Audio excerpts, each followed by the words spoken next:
क्या वाकई राष्ट्रपति के अभिभाषण में ट्रेड डील का जिक्र होगा राजीव? ये भी तो बड़ा सवाल है, क्योंकि जिस तरह से विपक्ष का रुख दिख रहा है, राजनीति की भेंट ये मुद्दा चढ़ता दिखेगा। क्योंकि यहां जब सिंदूर, ऑपरेशन सिंदूर को लेके, भारत पाकिस्तान के बीच वॉर को लेके ट्रंप ने तो कितने करीब 60 बार जो है ऐलान किया, क्रेडिट लिया उस वॉर को रोकने का, और उसके बाद भी विपक्ष से सवाल उठाता रहा, हुआ कुछ नहीं।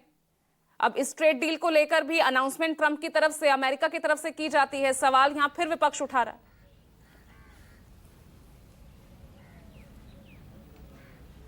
देखिए, जिस अमेरिकी राष्ट्रपति का कार्यालय नोबेल पुरस्कार के लिए चिट्ठी लिख सकता हो कि हमारे राष्ट्रपति को नोबेल पुरस्कार शांति का क्यों नहीं दिया, वो राष्ट्रपति जो खुद से ही दावा कर रहा हो, तो उस राष्ट्रपति की बातों पर कितना यकीन किया जाए, ये एक अलग बात है। लेकिन भारत के मसले पर सब कुछ डोनाल्ड ट्रंप की तरफ से ऐलान होता है और भारत सरकार उसकी पुष्टि करती है। ऐसा ही होता आया, चाहे ऑपरेशन सिंदूर हो, चाहे ये डील हो। ये डील बहुत दिनों से ये बातचीत चल रही थी और अमेरिका तमाम प्रधानमंत्री नरेंद्र मोदी की दोस्ती के बावजूद अमेरिकी राष्ट्रपति ट्रंप से, अमेरिका ने, आपने देखा कि रशिया से तेल खरीदने पर पहले 25% और फिर 25% टैरिफ ठोक दिया था। और 4-5 महीने की बातचीत के बाद ये डील अगर पक्की हुई है, तो डील के भी जो डिटेल्स हैं वो अमेरिका की तरफ से पहले बताए गए, बाद में भारत सरकार ने उसकी पुष्टि की।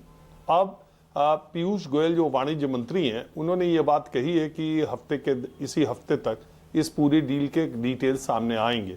जब तक डिटेल्स सामने नहीं आते हैं पूजा, तब तक अमेरिका के राष्ट्रपति और वहां के कृषि मंत्री की बातों पर कितना भरोसा किया जाए। लेकिन भरोसा न किया जाए, इसके भी कोई कारण नहीं है। जो 4 महत्वपूर्ण बातें अमेरिकी राष्ट्रपति कह रहे हैं कि भारत ने रशिया से तेल खरीदने को मना कर दिया है, अब वो अमेरिका के बाद वेनेजुएला से तेल खरीदेगा। रशिया के मंत्री ने कल ही इस बात का वहां पर ऐलान किया है कि भारत सरकार ने ऐसी कोई आधिकारिक सूचना उन्हें नहीं दी है और न ही रिफाइनरीज के साथ उनका जो कॉन्ट्रैक्ट है उसको खत्म करने की कहीं कोई बात है। अब अमेरिकी राष्ट्रपति ये बात कहां से कह रहे हैं उन्हें नहीं पता, लेकिन भारत सरकार ने रशिया से तेल खरीदना बंद करने की कोई जानकारी रशिया को नहीं दी। दूसरा सवाल आता है, उन्होंने कहा कि भारत 500 अरब डॉलर की चीजें खरीदेगा। हिंदुस्तान 50 अरब डॉलर की चीजें अभी खरीदता है। 500 अरब डॉलर तक एकाएक कैसे पहुंच जाएगा, किस क्षेत्र में पहुंच जाएगा, यह भी सोचने वाली बात है। तीसरी चीज उन्होंने कहा कि टेक्नोलॉजी, एनर्जी और कृषि उत्पादों के क्षेत्र में अमेरिका को बहुत फायदा मिलेगा, वो क्षेत्र खोल दिए जाएंगे। अब ये मुझे नहीं लगता कि भारत का कोई भी प्रधानमंत्री नरेंद्र मोदी नहीं, कोई भी प्रधानमंत्री भारत के कृषि क्षेत्र को पूरी तौर पर खोलने के लिए तैयार हो जाएगा, क्योंकि भारत में कृषि पर वो सब्सिडी नहीं दी जा सकती और नहीं दी जाती है जो किसानों को अमेरिका में मिलती है। अमेरिका में जो कृषि उत्पादों पर लागत है, खासकर पोल्ट्री और डेयरी प्रोडक्ट्स पर, वो तो उसको कम्पिटिट कर ही नहीं पाएगा हिंदुस्तान का जो किसान है। तो हिंदुस्तान के किसान के लिए अगर बाजार खुला तो ये बहुत मुश्किल वक्त आ जाएगा। हालांकि वहां की कृषि मंत्री भी ये दावा कर रही है। तो ये तीनों चारों बातें जो मैं आपको बता रहा हूं, ये तीनों चारों बातों में सत्यता कितनी है जब तक डील की डिटेल्स ना आए, क्योंकि हम तो अपने देश के प्रधानमंत्री, अपने देश के मंत्री, अपनी देश की सरकार की बात पर भरोसा करते हैं। वाणिज्य मंत्री पीयूष गोयल ने कहा है कि ऐसा कुछ भी नहीं है, कृषि उत्पादों के लिए कृषि क्षेत्र को नहीं खोला जा रहा है और 1 हफ्ते के अंदर इसकी डील के डिटेल सामने आएंगे। किसानों को कहीं से कोई खतरे की बात नहीं है, तो हम उनकी बात पर विश्वास करते हैं जब तक कि डील के सारे फैक्ट सामने नहीं आते। तो ये बात है।